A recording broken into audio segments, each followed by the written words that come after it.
서울의 번잡한 도심 속 시간이 멈춘 듯한 낡은 골목길에 자리 잡은 작은 아파트에서 유나는 자신만의 고요한 세상에 갇혀 살고 있었다. 20살. 가장 빛나야 할 나이에 그녀의 두 눈에는 늘 피곤함과 알 수 없는 슬픔이 깃들어 있었다. 짙은 검은 머리는 늘 아무렇게나 질끈 묶여 있었고 낡은 면 티셔츠의 청바지 차림은 그녀의 존재감을 더욱 흐릿하게 만들었다. 그녀는 세상의 소음에 무감각한 듯 보였지만 사실은 그 누구보다도 예민한 감각을 지니고 있었다. 유나에게는 남들이 알지 못하는 특별한 능력이 있었다. 바로 전자기파의 주파수를 감지하고 들을 수 있는 능력. 라디오 주파수, 숨겨진 카메라의 신호, 도청장치의 미세한 잡음까지. 그녀의 귀에는 세상의 모든 전자기파가 소리처럼 들려왔다. 이 능력은 돌아가신 그녀의 아버지에게서 물려받은 것이었다. 아버지는 생전 괴짜전자 공학자였고 각종 감시장치와 도청기술에 광적으로 집착했었다. 그는 자신의 능력을 세상에 알리려 했지만 아무도 그의 말을 믿어주지 않았고 결국 고독하게 생을 마감했다. 유나에게 이 능력은 축복이라기보다 저주에 가까웠다. 시도 때도 없이 들려오는 알 수 없는 주파수 소리는 그녀에게 지독한 두통을 안겨주었고 세상으로부터 그녀를 고립시켰다. 그녀는 세상의 모든 비밀을 강제로 들어야만 하는 운명에 처해 있었다. 그래서 유나는 늘 낡은 헤드폰을 귀에 꽂고 다녔다. 음악을 듣는 것이 아니라 넘쳐나는 전자기파의 소음을 걸러내고 자신을 보호하기 위함이었다. 때로는 그녀의 미간에 깊은 주름이 잡히고 그녀의 손이 무심코 관자놀이를 짚었다. 주파수가 너무 강렬하게 밀려올 때면 그녀의 세상은 온통 소음으로 가득 찼다. 그녀의 낡은 서랍 속에는 아버지가 남긴 오래된 수첩이 있었다. 그 안에는 복잡한 회로도와 함께 유나가 들었던 수많은 주파수의 종류와 특징들이 빼곡히 적혀 있었다. 그것은 그녀의 능력에 대한 유일한 증거이자 그녀의 고통을 증명하는 기록이었다. 유나는 낡은 골목 어귀에 자리 잡은 작은 골동품 가게에서 아르바이트를 했다. 낡은 물건들이 가득한 그곳에서 그녀는 묘한 평화를 느꼈다. 삐걱거리는 나무 바닥, 오래된 책 냄새, 그리고 먼지 쌓인 가구들 사이에서 유나는 잠시나마 세상의 소음에서 벗어날 수 있었다. 골동품 가게 주인인 수현은 따뜻하고 인정 많은 중년 여인이었다. 수현은 유나의 특별한 점을 어렴풋이 눈치채고 있었지만 결코 캐묻지 않았다. 그저 묵묵히 그녀의 곁을 지켜주고 작은 위로를 건넬 뿐이었다. 수현은 유나가 마음을 터놓고 이야기할 수 있는 유일한 사람이었다. 어느 비오는 오후, 유나는 퇴근길에 젖은 몸을 이끌고 집으로 향하고 있었다. 차가운 빗방울이 그녀의 어깨를 적셨고 도시의 소음은 빗소리에 섞여 더욱 날카롭게 들렸다. 그녀는 낡은 우산 아래 몸을 웅크린 채 발걸음을 재촉했다. 그때였다. 쓰레기 더미 옆에서 희미한 울음소리가 들려왔다. 야옹, 야옹. 유나는 발걸음을 멈추고 소리가 나는 쪽으로 시선을 돌렸다. 낡은 박스 안에는 젖고 지친 새끼 고양이 한 마리가 몸을 웅크린 채 떨고 있었다. 아마도 방금 버려진 듯 했다. 작은 몸은 비에 젖어 축 늘어져 있었고 가느다란 다리는 힘없이 늘어져 있었다. 유나는 자신의 삶도 고단했다. 당장 한 끼 식사를 걱정해야 하는 형편에 작은 생명 하나를 돌볼 여유는 사치처럼 느껴질 수도 있었다. 하지만 고양이의 작고 연약한 눈에서 느껴지는 생명의 간절함은 그녀의 발길을 붙잡았다. 유나는 망설이지 않았다. 그녀는 조심스럽게 무릎을 꿇고 젖은 고양이에게 손을 내밀었다. 고양이는 처음에는 경계하는 듯 몸을 움츠렸지만 유나의 따뜻하고 흔들림 없는 눈빛에 이내 작은 머리를 그녀의 손에 비볐다. 유나는 고양이를 품에 안고 낡은 우산 아래 조심스럽게 숨겼다. 그녀는 고양이를 데리고 집으로 향했다. 집에 도착하자마자 그녀는 고양이를 따뜻한 물로 씻기고 자신의 얼마 안 되는 저녁 식사를 기꺼이 나누어 주었다. 고양이는 허겁지겁 음식을 먹었고 이내 유나의 품에 안겨 잠이 들었다. 유나의 품에 안긴 작은 생명의 온기가 그녀의 얼어붙었던 마음에 따뜻한 위로를 전해주었다. 비록 힘겨운 삶이었지만 그녀의 내면에는 여전히 따뜻하고 순수한 마음이 존재했다. 그녀의 삶은 조용하고 때로는 고통스러웠지만 그녀는 그 안에서 자신만의 방식으로 존재하고 있었다.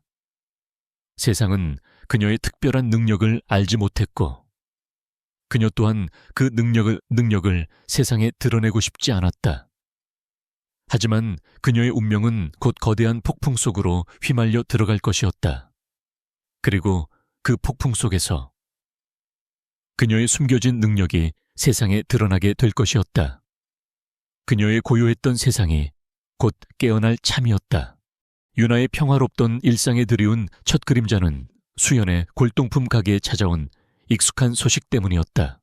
낡은 건물들에 둘러싸여 시간을 잊은 듯했던 이 동네에 거대한 변화의 바람이 불어닥친 것이다. 바로 재개발, 미래그룹의 주도로 진행되는 대규모 복합상업 단지 조성 계획에 따라 수연의 골동품 가게가 포함된 오래된 건물들이 모두 철거될 예정이었다. 수연은 가게 문을 닫아야 한다는 사실에 깊은 시름에 잠겼다. 그녀에게는 평생을 바친 공간이자 삶의 전부였다. 유나는 수연의 힘없는 어깨를 보며 마음이 아팠다. 수연의 가게는 유나에게 유일한 피난처이자 세상과 소통하는 창구였다. 그녀는 어떻게든 수연을 돕고 싶었다. 바로 그 시각, 서울의 스카이라인을 압도하는 미래그룹 본사에서는 또 다른 음모가 진행되고 있었다. 미래그룹의 젊은 CEO이자 촉망받는 기업가인 민주는 최근 개발 중인 혁신적인 신기술 넥서스 프로젝트로 세간의 이목을 집중시키고 있었다. 넥서스 프로젝트는 인공지능 기반의 차세대 보안 시스템으로 민준의 야심작이었다. 그는 이 프로젝트를 통해 미래그룹을 한 단계 더 도약시키려 했다.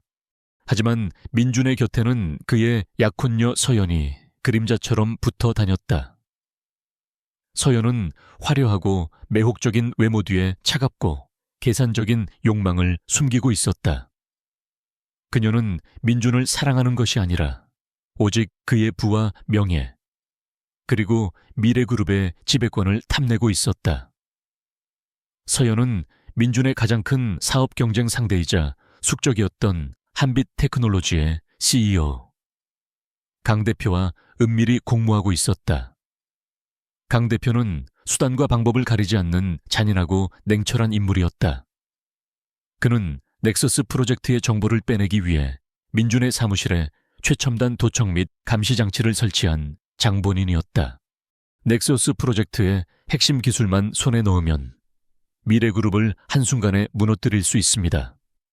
강 대표가 서연에게 낮은 목소리로 말했다. 그의 눈은 탐욕스럽게 빛났다. 서연은 우아하게 미소 지으며 와인잔을 기울였다. 걱정 마세요. 제가 민준을 완벽하게 속이고 있으니까요. 사무실 내부 정보는 물론 그의 모든 움직임은 당신에게 보고될 겁니다. 서연과 강 대표는 민준을 완벽하게 속이고 있었다. 민준은 자신의 약혼녀가 자신을 배신하고 있다는 사실은 꿈에도 알지 못했다. 심지어 민준이 몇 달 전 겪었던 의문의 교통사고, 브레이크가 고장나 절벽 아래로 추락할 뻔했던 사고, 역시 서연과 강 대표의 합작품이었다. 그들은 민준을 해쳐 프로젝트 진행을 늦추고 그 사이에 정보를 빼낼 계획이었다. 유나는 수연을 돕기 위해 미래그룹 본사에 재개발 반대 탄원서를 제출하러 갔다. 거대한 유리 건물은 그녀가 살아온 세상과는 너무나 달랐다. 웅장한 로비는 차가운 대리석과 메탈릭한 장식으로 가득했고 바쁘게 움직이는 사람들의 모습은 그녀를 더욱 위축시켰다. 그녀는 겨우 접수대에 도착했지만 미래 그룹 직원들은 그녀의 이야기를 들으려 하지 않았다. 이미 결정된 사항입니다. 개인의 탄원서는 받아들일 수 없습니다. 그들의 냉담한 반응에 유나의 마음은 더욱 답답해졌다. 유나는 로비 한편에 서서 망연자실해 있었다. 그때였다. 갑자기 그녀의 헤드폰에서 날카로운 잡음이 들려왔다. 삐, 징징, 삐빅. 평소보다 훨씬 강렬하고 복잡한 전자기파의 소음이었다.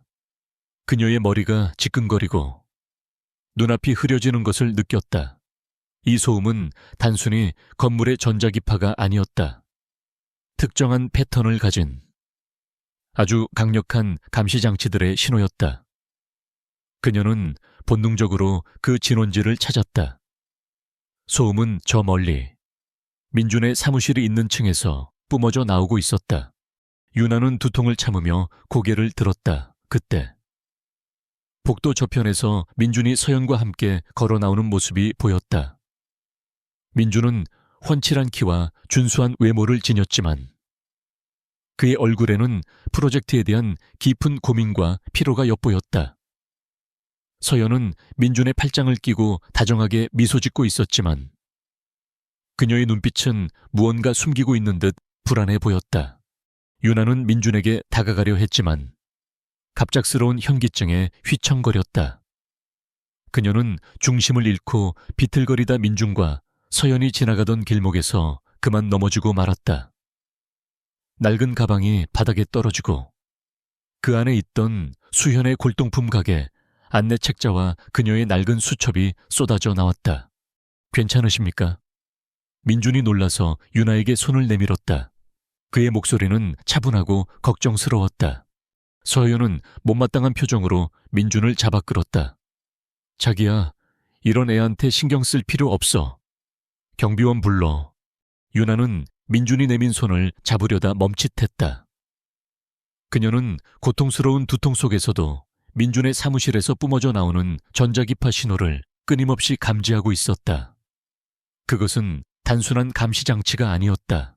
너무나 많고 너무나 은밀하게 숨겨져 있었다. 그녀는 민준의 친절한 얼굴과 서연의 싸늘한 표정을 번갈아 보았다. 이 남자, 자신이 위험에 처해 있다는 사실을 전혀 모르고 있었다. 그녀의 입술이 저절로 움직였다.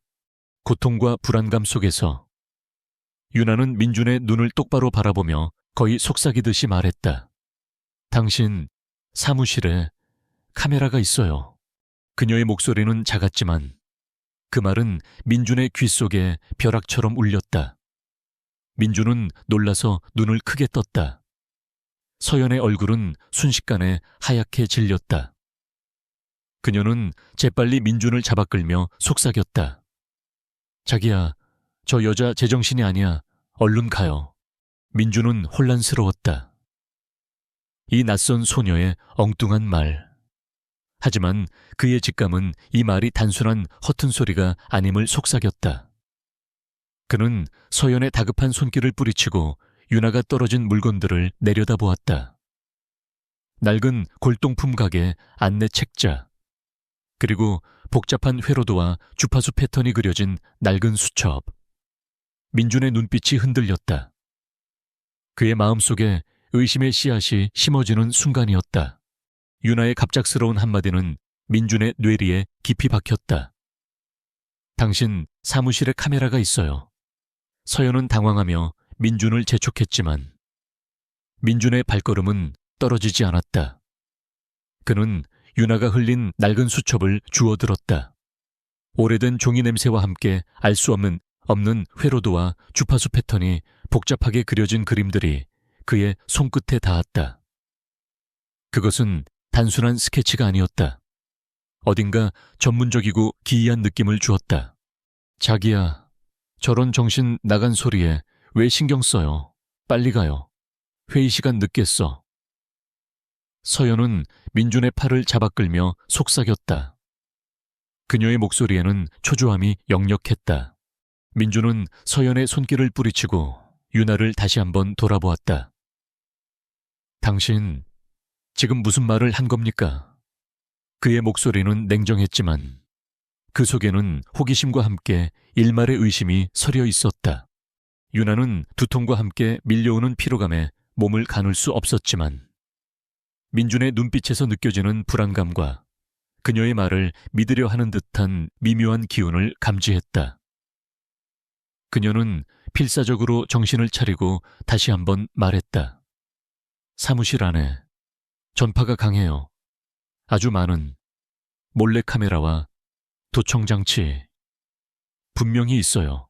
서연은 코웃음을 쳤다.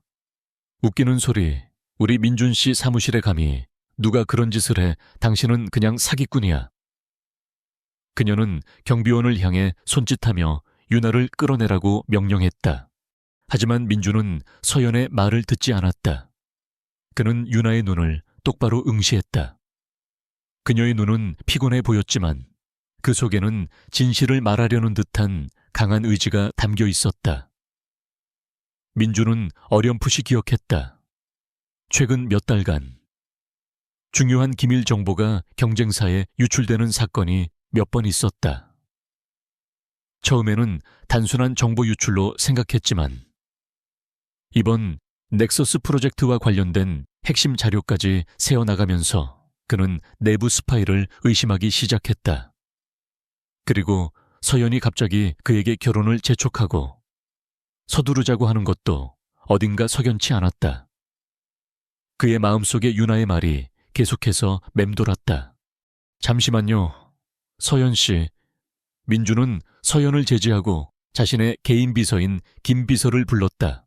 김 비서는 민준의 최측근이자 민준에게 절대적인 충성심을 가진 인물이었다.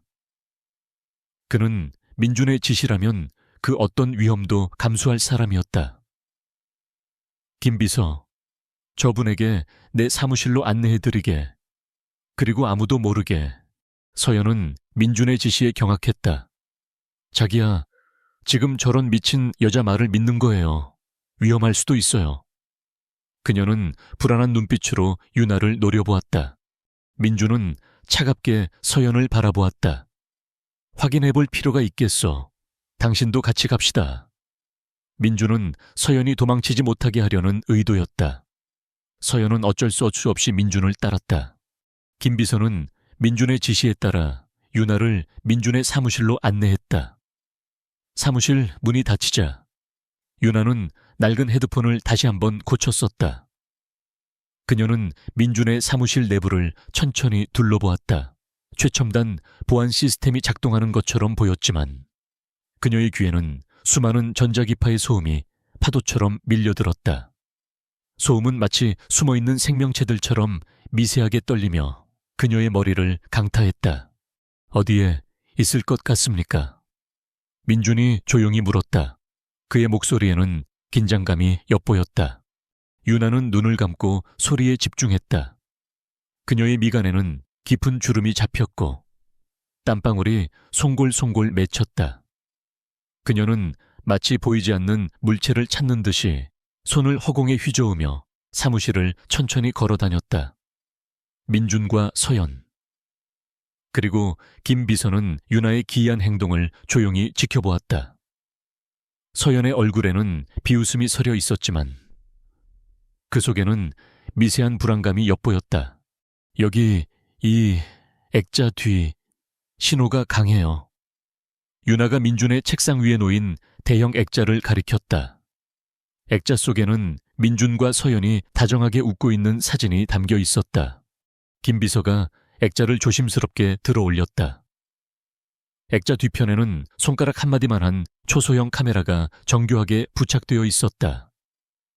서연의 얼굴이 파랗게 질렸다. 민준은 놀랐지만 아직 완전히 믿지는 않았다. 그가 알기로는 이 액자는 특별한 날에 서연이 직접 선물한 것이었다. 이게 다라고 생각해요. 아니요, 더 있어요. 아주 많아요. 유나는 계속해서 몸을 움직였다. 저 화분 속, 그리고 이 책장, 모서리, 심지어 저 펜 안에도 신호가 잡혀요. 김 비서는 윤아가 가리키는 곳마다 차례로 확인했다. 그리고 그의 손끝에서 믿을 수 없는 일들이 벌어졌다. 화분 속 흙에 교묘하게 숨겨진 도청장치, 책장 모서리에 박힌 나사 모양의 카메라, 그리고 민준이 평소 즐겨 사용하던 펜 끝에 박힌 초소형 마이크까지. 모든 것이 윤아의 말과 일치했다. 사무실은 마치 거대한 감옥처럼 보이지 않는 눈과 귀로 가득 차 있었다. 민준은 충격에 휩싸였다. 그의 얼굴은 분노와 함께 배신감으로 일그러졌다. 그는 서연을 돌아보았다. 서연은 이미 얼굴이 창백해져 있었고 눈동자는 불안하게 흔들렸다. 그녀는 필사적으로 시선을 피했다. 민준은 그녀가 이 모든 일과 연관되어 있음을 직감했다. 세어연 씨, 이게 어떻게 된 일인지 설명해 주시오.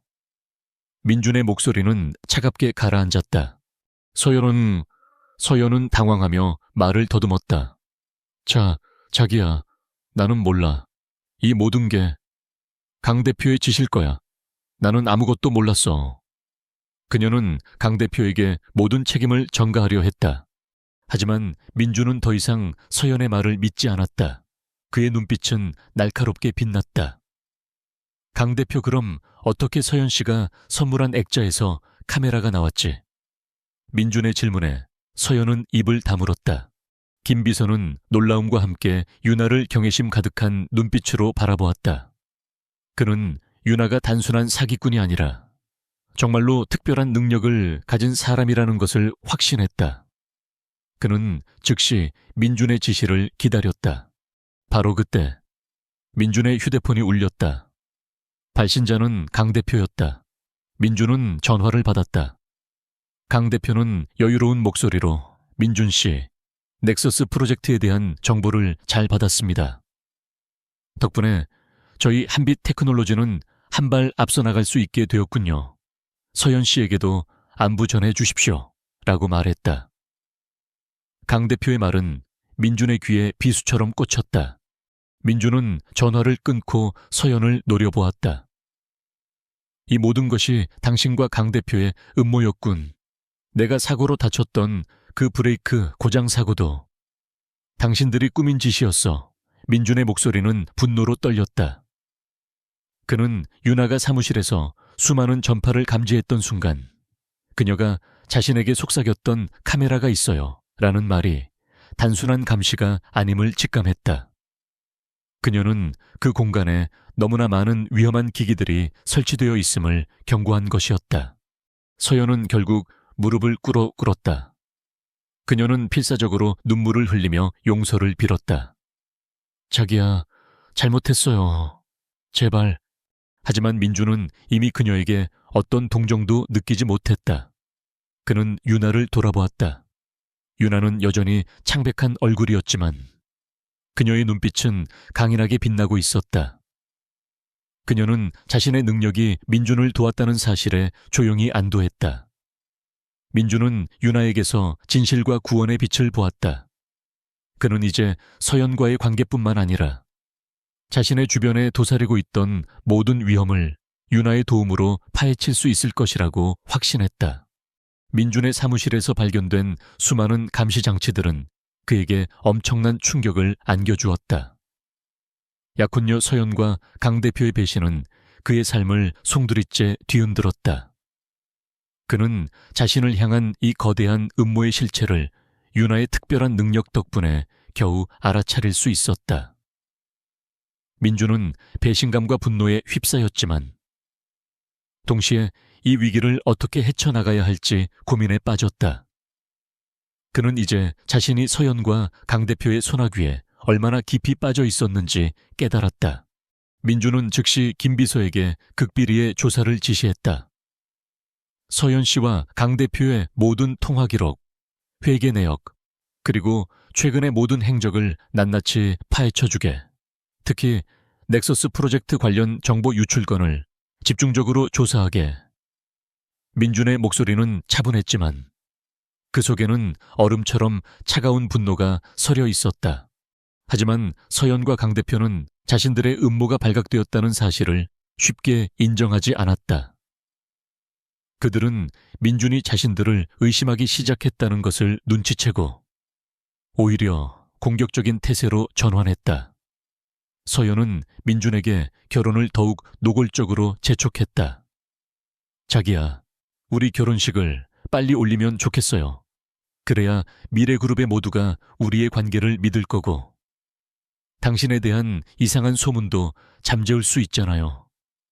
그녀의 말은 다정했지만 그 속에는 민준의 재산을 완전히 장악하려는 숨은 의도가 있었다. 그녀는 이미 민준의 지분을 자신의 명의로 돌릴 준비를 마친 상태였다. 강 대표 역시 비열한 수를 썼다. 그는 민준을 향해 공개적인 비난을 쏟아냈다. 미래그룹은 넥서스 프로젝트 핵심 기술을 빼앗기기 직전이며 이는 민준 대표의 무능함 때문입니다. 그는 언론을 통해 민준의 리더십을 깎아내리고 주주들의 불신을 조장했다. 민준의 사무실에서 감시장치가 발견되었다는 소식이 외부로 새어나가지 않도록 교묘하게 언론을 통제하며 역정보를 흘렸다. 강 대표는 또한 윤아를 제거하기 위한 본격적인 계획을 실행에 옮겼다. 윤아는 극심한 압박에 시달렸다. 그녀의 주변에는 강 대표가 고용한 그림자 같은 사람들이 계속해서 맴돌았다.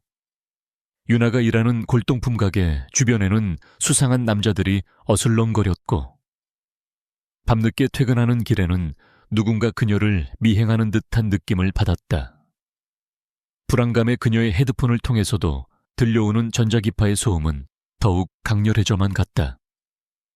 그녀의 두통은 끊이지 않았고 밤에는 악몽에 시달렸다. 수연은 윤아의 불안한 눈빛을 알아차렸다. 윤아야, 무슨 일 있니? 요즘 얼굴이 많이 안 좋아 보여. 윤아는 수연에게 모든 것을 털어놓을 수 없었다. 그녀는 그저 괜찮다고 말할 뿐이었다. 하지만 강 대표의 위협은 단순한 미행에서 그치지 않았다.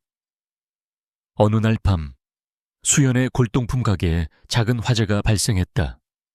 다행히 큰 피해는 없었지만 가게 문에 붉은 스프레이 페인트로 입 다물어라 라는 섬뜩한 경고 문구가 쓰여 있었다. 이것은 강 대표의 분명한 메시지였다. 윤아가 민준을 돕는 것을 멈추지 않으면 그녀가 소중히 여기는 모든 것을 파괴하겠다는 협박이었다. 윤아야, 이건 너무 위험해. 그만두자. 응, 제발. 수현은 가게 문 앞에서 울음을 터뜨렸다. 그녀의 눈에는 윤아에 대한 걱정이 가득했다. 윤아는 주먹을 꽉 쥐었다. 자신의 능력 때문에 사랑하는 사람들을 위험에 빠뜨리는 것 같아 죄책감에 시달렸다. 그녀는 자신의 능력이 저주와도 같다고 다시 한번 생각했다. 민준을 돕는 것은 옳다고 생각했지만 과연 이 모든 위험을 감수할 가치가 있을까? 그녀의 마음속에서 깊은 갈등이 일어났다. 그녀는 다시 혼자가 된 기분이었다. 민준은 멀리 있었고 그녀의 능력은 그녀를 더욱 고립시켰다. 한편 민준은 서연과 강 대표의 음모를 완전히 밝혀낼 중요한 판을 준비하고 있었다. 바로 긴급 주주총회였다. 그는 이 자리에서 넥서스 프로젝트의 진실과 함께 자신을 둘러싼 모든 음모를 폭로할 계획이었다. 하지만 그는 결정적인 증거가 필요했다. 이미 김 비서가 많은 증거를 확보했지만 그들의 범죄를 명확히 입증할 확실한 증거가 부족했다. 특히 서연이 강 대표와 공모했다는 직접적인 증거가 필요했다. 민준은 윤아의 능력이 절실했다. 그는 윤아에게 연락을 취했지만 강 대표의 방해로 쉽지 않았다. 민준은 결국 김 비서를 통해 윤아에게 마지막 제안을 했다. 주주총회에 와서 자신의 능력을 이용해 서연과 강 대표의 모든 감시장치와 도청장치를 찾아달라는 것이었다. 이 모든 것이 실시간으로 주주들 앞에서 폭로되어야 했다. 윤아예 씨, 이 모든 상황을 끝낼 수 있는 건 윤아 씨의 능력뿐입니다. 미래그룹의 미래뿐만 아니라 윤아 씨와 수연 씨의 안전도 달려 있습니다. 민주는 전화기 너머로 윤아에게 간절하게 호소했다. 주주총회는 이틀 후입니다. 그때까지 시간이 없습니다. 서연 씨는 그 전에 저와 결혼하려 할 겁니다. 이대로 두면 모든 것이 끝납니다. 윤아는 민준의 말을 듣고 깊은 생각에 잠겼다. 이틀, 촉박한 시간이었다. 그녀의 능력은 큰 고통을 동반했고, 특히 대규모 행사장에서 수많은 전자기파를 감지하는 것은 그녀에게 엄청난 부담이 될 것이었다. 그녀의 삶이 위협받고 수영까지 위험에 처한 상황에서 과연 그녀는 이 거대한 싸움에 뛰어들 수 있을까? 그녀는 밤새 잠을 이루지 못했다. 그녀의 머릿속은 복잡한 전자기파의 소음과 함께 갈등의 소음으로 가득 찼다. 그녀는 다시 한번 고양이 바우를 품에 안았다. 바우의 따뜻한 온기가 그녀에게 작은 위로를 주었다. 그녀는 결심했다. 더 이상 도망치지 않기로. 자신의 능력이 저주가 아니라 축복이 될 수 있음을 증명하기로. 그리고 민준이 보여준 신뢰에 보답하기로. 주주총회 당일 아침, 미래그룹 본사 대강당은 팽팽한 긴장감으로 가득했다. 민준은 평소와 다름없는 침착한 표정으로 연단에 섰지만 그의 눈빛은 날카롭게 빛나고 있었다. 그의 옆에는 김 비서가 단단한 표정으로 서 있었다. 강 대표와 서연은 민준의 반대편에 앉아 있었다. 서연은 여전히 우아한 미소를 띠고 있었지만 그녀의 눈빛에는 미세한 불안감이 스쳐 지나갔다. 강 대표는 자신만만한 표정으로 민준을 응시했다. 그는 민준이 자신들의 음모를 어디까지 알고 있는지 가늠하려 했다. 이 모든 싸움의 중심에 서 있는 윤아는 주주총회장 뒤편에 VIP 대기실에 숨어 있었다. 대기실은 방음 처리되어 있었지만 윤아의 헤드폰을 통해서는 강당에서 뿜어져 나오는 수많은 전자기파의 소음이 파도처럼 밀려들었다. 그녀의 미간에는 깊은 주름이 잡혔고 식은땀이 흘러내렸다. 강당 안에는 예상보다 훨씬 더 많은 감시장치와 도청장치가 설치되어 있었다. 강 대표가 그녀의 능력을 의식하고 만반의 준비를 한 것이 분명했다. 민주는 주주들에게 넥서스 프로젝트의 비전과 함께 최근 발생한 정보 유출 사건에 대해 언급했다. 최근 저희 미래그룹의 핵심 기술이 외부로 유출되는 불미스러운 사건이 있었습니다. 저는 이 사건의 배후에 저와 미래그룹을 무너뜨리려는 거대한 음모가 도사리고 있음을 확인했습니다. 민준의 말에 강당안은 술렁이기 시작했다. 강 대표는 비웃으며 나섰다. 민준 대표, 터무니없는 음모론으로 자신의 무능함을 가리려 하지 마십시오. 증거도 없이 불미스러운 소문을 퍼뜨리는 것은 명예훼손입니다. 민준은 강 대표의 말을 끊고 김 비서에게 눈짓했다. 김 비서는 준비된 스크린에 민준 사무실에서 발견된 감시장치들의 사진을 띄웠다. 이것은 제 사무실에서 발견된 도청장치와 몰래 카메라입니다. 이것들이 어떻게 제 사무실에 설치되었는지, 그리고 누가 이 모든 것을 기획했는지 이제부터 밝혀질 것입니다. 강 대표와 서연의 얼굴이 굳어졌다. 그들은 민준이 이 정도까지 파악하고 있을 줄은 몰랐다. 서연은 황급히 변명했다. 자기야, 나는 정말 몰랐어. 분명 강 대표가 나 몰래. 민준은 서연의 말을 무시하고 김 비서에게 다음 지시를 내렸다. 김 비서, 이제 그분을 모셔오게. 모든 시선이 대기실 문으로 향했다. 윤아는 심호흡을 했다. 그녀의 능력은 지금껏 느껴보지 못한 강렬한 소음으로 그녀의 머리를 짓눌렀다. 온몸의 신경이 곤두섰고 눈앞이 아찔했다.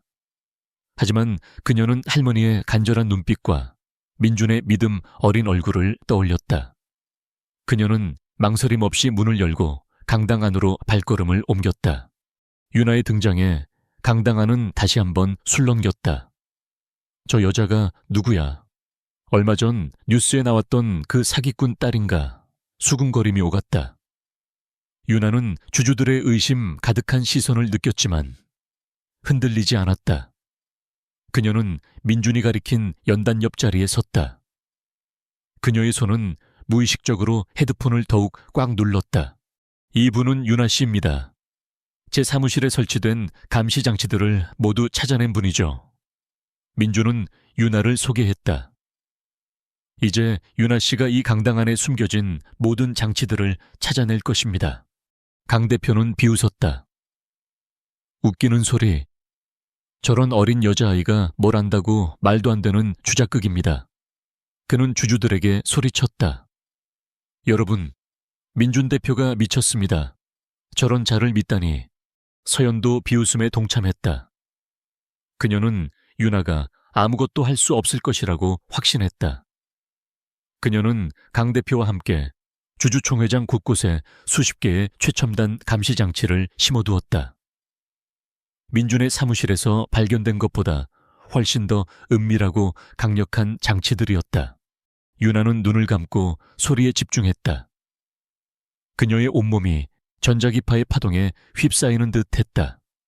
수많은 주파수들이 그녀의 뇌를 강타했고 그녀는 금방이라도 쓰러질 것 같았다. 그녀의 이마에서 땀방울이 비오듯 흘러내렸고 입술은 새파랗게 질렸다. 그녀의 손은 떨리고 있었다. 그때였다. 유나의 머릿속을 강타하던 전자기파의 소음이 갑자기 최고조에 달했다. 마치 수천 개의 스피커가 동시에 폭발하는 듯한 끔찍한 소음이었다. 그녀는 크흑 하고 고통스러운 신음을 내뱉으며 두 손으로 머리를 감싸 쥐었다. 유나의 몸이 휘청거리며 쓰러지기 직전이었다. 비와요. 제가 뭘 했어요. 사기꾼의 딸이 뭘 하겠어요. 서연이 비웃으며 소리쳤다. 그녀의 얼굴에는 승리감에 찬 미소가 피어났다. 강 대표 역시 안도한 듯 작게 콧방귀를 뀌었다. 민준과 김비서의 얼굴에는 당혹감이 스쳤다. 주주들도 실망한 듯 고개를 젓거나 수근거렸다. 하지만 바로 그때였다. 유나는 고통 속에서도 필사적으로 몸을 일으켰다. 그녀의 두 눈이 번쩍 뜨였다. 그녀의 눈빛은 이전과는 비교할 수 없는 강렬한 빛을 띠고 있었다. 고통이 극에 달하자 그녀의 능력이 한계를 넘어선 듯 했다. 그녀의 머릿속에서 모든 전자기파의 소음이 하나의 거대한 지도로 재구성되는 듯한 느낌을 받았다. 아니, 이 소리는, 이건... 유나는 더 이상 주파수 소리에 압도당하지 않았다. 오히려 그녀는 그 소리들을 명확하게 분석하고 있었다. 강당의 모든 장치들의 위치를 알겠어요. 유나는 마치 눈에 보이는 것처럼 손가락으로 허공을 가리켰다. 연단 아래, 의자 등받이 안쪽, 천장 환기구, 그리고 저 조명기구, 심지어 주주님들의 넥타이핀에도 마이크가 있어요. 그녀의 목소리는 힘겹게 떨렸지만 놀랍도록 정확했다. 그녀는 강당 안에 설치된 모든 감시 및 도청 장치들의 위치를 정확하게 지목했다. 그녀의 능력은 이제 단순한 감지를 넘어 정확한 위치 파악 단계로 진화한 것이다. 민준은 놀랐지만 즉시 김 비서에게 지시했다. 김 비서 유나 씨가 지목하는 곳을 모두 확인하게, 그리고 모든 주주님들의 넥타이핀을 회수하게. 김 비서는 민준의 지시에 따라 강당 안을 종횡무진 움직였다. 주주들은 어리둥절했지만 김 비서는 망설임 없이 유나가 지목한 연단 아래와 의자 등받이, 천장 환기구 등을 조사했다. 그리고 놀랍게도 그곳에서 손톱만큼 작은 초소형 카메라와 도청 장치들이 속속들이 발견되었다. 심지어 몇몇 주주의 넥타이핀 안에서도 초소형 마이크가 발견되자 강당 안은 경악과 분노로 들끓었다. 그리고 마지막으로 유나는 서연을 가리켰다. 서연 씨, 당신의 귀걸이. 거기서도 강력한 신호가 나와요. 서연은 얼굴이 하얗게 질려 자신의 귀걸이를 황급히 만졌다. 그녀는 강 대표와 직접적으로 교신하는 초소형 송수신기가 귀걸이 안에 숨겨져 있다는 사실을 들키자 패닉에 빠졌다. 서연은 도망치려 했지만 민준이 이미 그녀를 막아섰다. 이게 다 무슨 짓이야? 강 대표 서연 씨, 민준은 분노에 찬 목소리로 외쳤다. 이 모든 것이 당신들의 음모였군. 내 사무실은 물론 이 중요한 주주총회장까지 도청하고 감시하려 했어. 그때 김 비서가 마지막 증거를 스크린에 띄웠다. 유나가 민준에게 처음 사무실 내 카메라의 존재를 알렸을 때 민준은 이미 서연과 강 대표의 수상한 움직임을 감지하고 사무실에 몰래 녹음기를 설치해 두었다. 유나의 도움으로 감시 장치를 모두 찾아낸 후 민준은 서연과 강 대표의 비밀스러운 대화를 녹음하는 데 성공했다. 그리고 유나의 지목으로 발견된 서연의 귀걸이에서 나온 송수신기가 그들의 통신망임을 증명했다. 스크린에서는 서연과 강 대표가 민준의 넥서스 프로젝트를 가로채고 민준을 사고로 위장하여 제거하려는 음모를 꾸미는 대화가 생생하게 흘러나왔다. 심지어 민준의 브레이크 사고를 조작한 것에 대한 내용까지 담겨 있었다. 강당하는 충격과 분노의 도가니로 변했다. 주주들은 경악했고 일부는 분노에 찬 비명을 질렀다. 서연과 강 대표의 얼굴은 핏기 하나 없이 창백했다. 그들의 모든 음모가 유나의 능력과 민준의 지혜로 완벽하게 폭로되는 순간이었다. 말도 안 돼. 이럴 리가 없어. 강 대표가 절규했다. 서연은 이미 주저앉아 흐느끼기 시작했다. 민준은 냉정하게 경찰에 신고했다. 경찰은 즉시 강당으로 출동하여 강 대표와 서연을 체포했다. 서연은 끌려나가면서도 민준에게 필사적으로 애원했지만 민준은 그녀에게서 싸늘하게 고개를 돌렸다. 그의 눈에는 더 이상 미련이나 동정심이 없었다. 그는 오직 진실과 정의를 보고 있었다. 민준은 유나를 돌아보았다. 유나는 여전히 창백한 얼굴이었지만 그녀의 눈빛은 비범한 힘으로 빛나고 있었다. 그녀는 자신의 능력이 마침내 빛을 발하고 민준을 도왔다는 사실에 조용히 안도했다. 민준은 강당 안의 모든 주주들 앞에서 유나를 향해 고개를 숙였다. 유나 씨, 정말 고맙습니다. 당신의 용기와 능력 덕분에 미래그룹의 위기를 막을 수 있었습니다. 당신은 저의 은인입니다. 주주들은 민준의 말과 유나의 활약에 박수를 보내기 시작했다. 처음에는 수군거리며 의심하던 그들의 눈빛은 이제 경외심과 찬사로 가득 차 있었다. 유나는 평생 느껴보지 못한 따뜻한 시선과 인정을 받았다. 그녀의 능력은 더 이상 고통의 원인이 아니라 세상을 구원하는 힘이 되었다. 그녀의 명예는 가장 극적인 순간에 가장 완벽하게 회복되었다.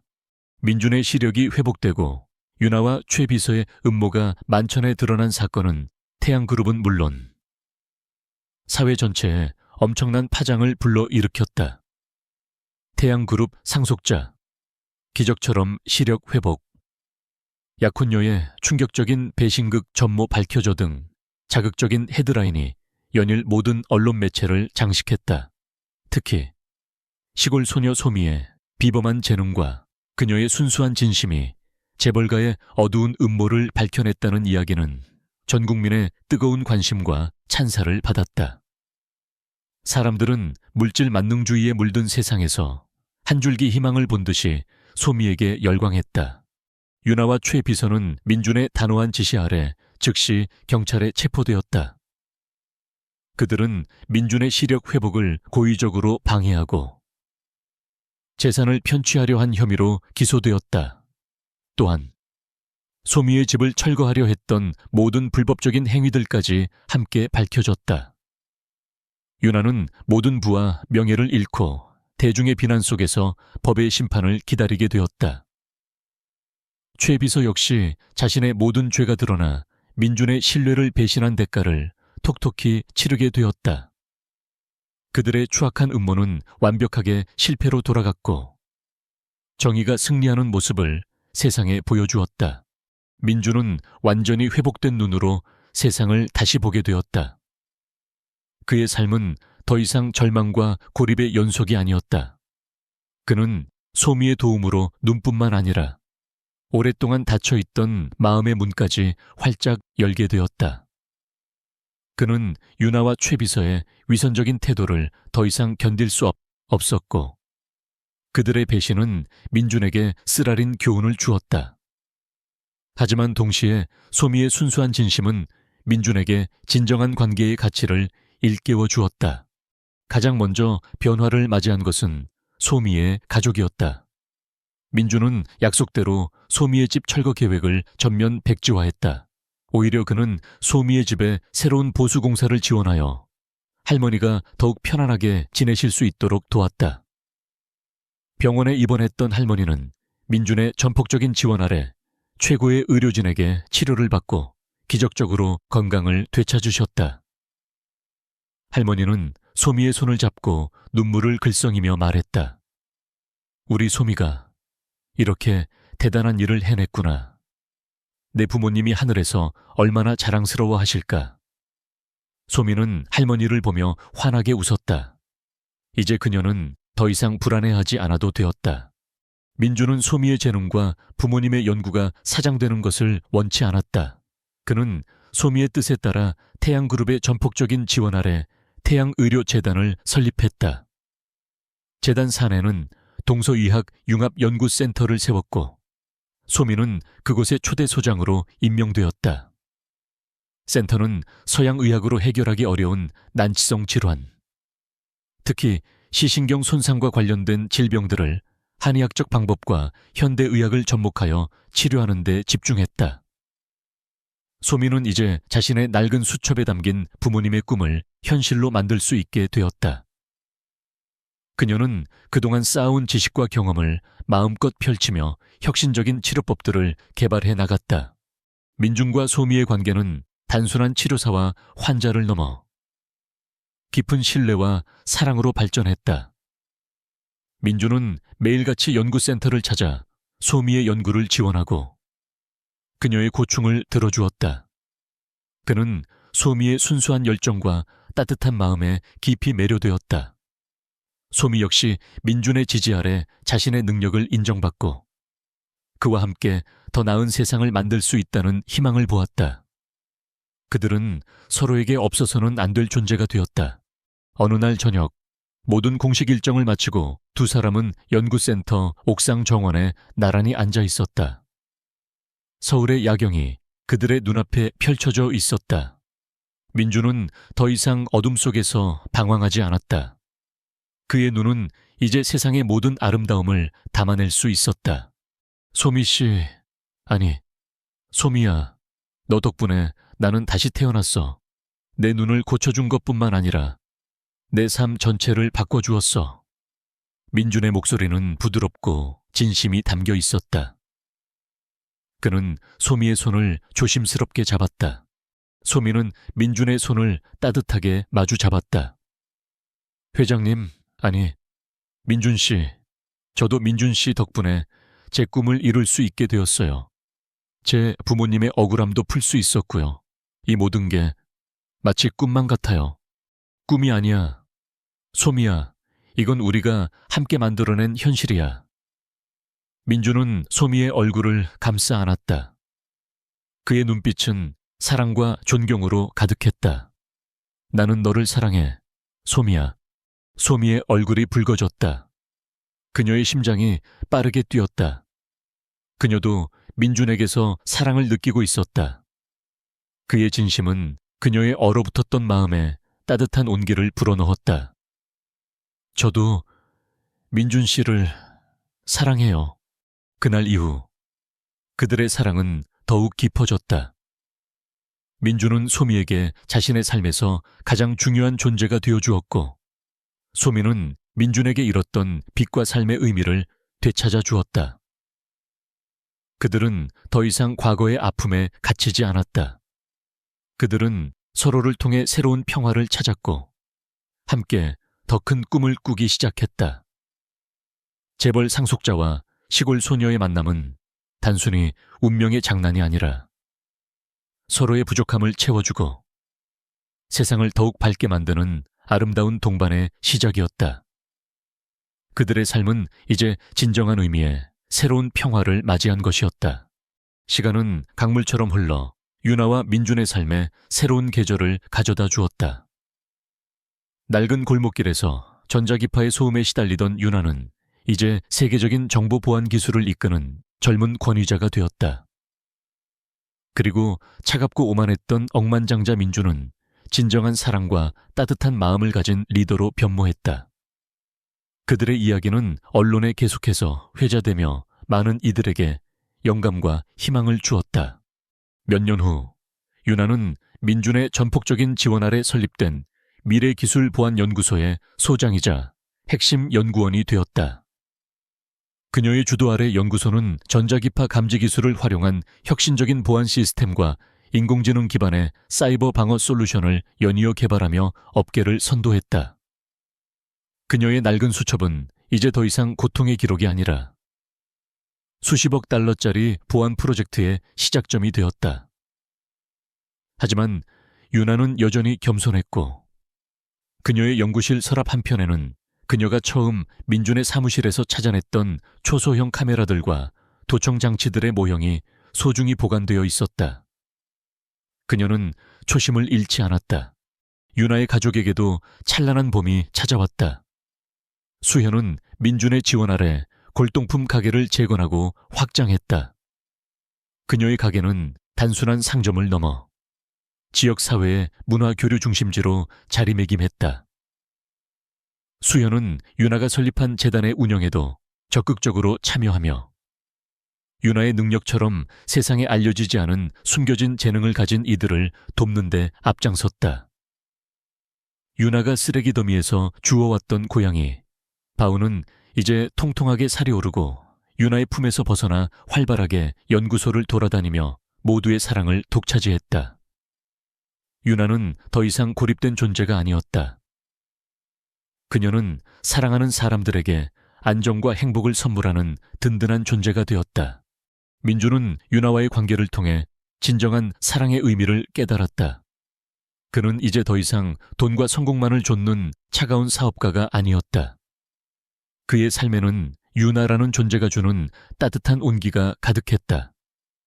그는 유나의 순수함과 열정에 깊이 매료되었고 그와 함께하는 모든 순간을 소중히 여겼다. 그들의 사랑은 서로의 부족한 부분을 채워주고 더 나은 사람으로 성장시키는 원동력이 되었다. 민준은 유나의 능력에 대한 사회의 편견을 불식시키고 그녀를 세상에 당당히 드러내는데 가장 큰 지지자 역할을 했다.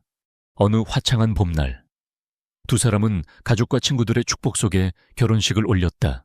성대한 결혼식이었지만 유나는 민준에게 처음으로 자신의 능력을 보여주었던 미래그룹 본사의 옥상 정원에서 소박하게 식을 올리기를 원했다.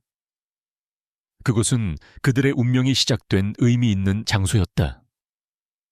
유나는 순백의 웨딩드레스를 입고 민준에게 다가갔다. 그녀의 눈에서는 행복의 눈물이 흘러내렸지만 그 눈물은 과거의 고통과 편견을 씻어내고 진정한 사랑을 찾은 기쁨의 눈물이었다. 민준은 환한 미소로 유나의 손을 잡았다. 그의 손에는 유나의 존재처럼 빛나는 결혼 반지가 끼워져 있었다. 두 사람은 함께 사회에 기여하는 삶을 살기로 했다. 민준은 유나의 이름으로 유나 전자기파 연구 및 지원재단을 설립했다. 재단은 유나처럼 특별한 감각을 지녔지만 그로 인해 고통받거나 소외된 사람들을 돕고 그들의 능력을 긍정적으로 활용할 수 있도록 지원하는 역할을 했다. 유나는 자신의 경험을 바탕으로 상담 프로그램을 개발하고 직접 그들을 교육했다. 민준은 자신의 회사 미래그룹의 기술과 자본을 아낌없이 투자하여 재단을 후원했다. 그들은 또한 낡은 동네에 청소년들을 위한 창의기술 교육센터를 건립하여 유나처럼 뛰어난 재능을 가졌지만 기회를 얻지 못하는 젊은이들에게 실질적인 도움을 주었다. 새로 지어진 창의기술 교육센터의 개관식 날, 수많은 기자들과 지역 주민들이 모여들었다. 유나는 연단에 서서 감격스러운 목소리로 말했다. 저는 이 자리에 서기까지 수많은 어려움을 겪었습니다. 저의 능력은 때로는 저를 고통스럽게 하고 세상으로부터 저를 고립시켰습니다. 하지만 저에게는 절대로 포기하지 않는다는 믿음과 그리고 저를 믿어주고 이끌어준 소중한 민준 씨가 있었습니다. 이제 이 센터는 저처럼 숨겨진 재능을 가진 젊은이들이 좌절하지 않고 자신만의 빛을 찾아갈 수 있는 희망의 공간이 될 것입니다. 그녀의 옆에는 민준이 환한 미소로 그를 바라보고 있었다. 그들은 단순한 사업가가 아니었다. 그들은 사회적 책임을 다하고 선한 영향력을 전파하는 진정한 리더였다. 그들의 이야기는 신데렐라 이야기에 새로운 해석을 더했다. 가난한 여자가 부유한 남자를 만나 신분 상승을 하는 이야기가 아니라 진정한 재능과 순수한 마음이 편견과 물질주의를 이겨내고 결국 사랑과 사회적 성공을 동시에 이루어내는 감동적인 서사였다. 한적한 오후, 유나와 민준은 유나가 처음 민준의 차를 고쳐주었던 그 낡은 도로를 함께 산책했다. 이제 그곳은 깨끗하게 정비되어 있었고 가로수에는 새싹이 돋아나고 있었다. 여보, 기억나요? 여기서 처음 당신을 만났을 때 당신은 정말 무서운 사람이었어요. 유나가 장난스럽게 웃으며 말했다. 민준은 유나의 손을 잡으며 그의 어깨에 기댔다. 나는 그때 당신이 내민 손을 잡을 줄도 몰랐죠. 내가 얼마나 어리석었는지. 당신은 내 인생에 숨겨진 카메라를 찾아내고 내 삶의 모든 진실을 보여준 사람이었어요. 당신 덕분에 내 삶은 비로소 투명해지고 진정한 길을 찾을 수 있게 되었죠. 두 사람은 서로를 마주보며 미소 지었다. 그들의 삶은 이제 과거의 겨울을 지나 찬란한 두 번째 봄을 맞이한 것이다. 그들은 서로에게 가장 소중한 존재였고 앞으로 펼쳐질 수많은 봄날을 함께할 것이었다. 저 멀리 그들의 재단에서 후원받아 공부한 젊은 보안 전문가들이 개발한 드론이 조용히 상공을 비행하며 도시의 안전을 지키는 모습이 보였다. 그 드론은 단순한 기술이 아니라 유나와 민준이 함께 만들어낸 희망과 꿈의 상징이었다. 그들의 이야기는 여기서 끝났지만 그들이 세상에 뿌린 선한 영향력은 계속해서 퍼져나가 더 많은 이들의 삶에 따뜻한 봄을 가져다 줄 것이었다. 이 이야기는 한 소녀가 자신의 숨겨진 재능을 발견하고 부당한 권력에 맞서 싸우며 결국 자신의 삶뿐만 아니라 주변 사람들의 삶까지 변화시키는 과정을 담고 있습니다. 유나처럼 우리 모두는 마음속에 위대한 힘과 무한한 잠재력을 가지고 있습니다. 때로는 예상치 못한 시련이 그 잠재력을 깨우는 촉매제가 되기도 합니다. 중요한 것은 포기하지 않는 용기, 그리고 진실을 향한 믿음입니다. 여러분의 삶에도 유나의 두 번째 봄이 찾아오기를 진심으로 응원합니다. 오늘 이야기가 여러분에게 작은 울림이 되었기를 바라며 더 많은 감동적인 이야기를 듣고 싶으시다면 구독과 좋아요, 그리고 알림 설정 잊지 마세요. 다음 이야기에서 또 만나요.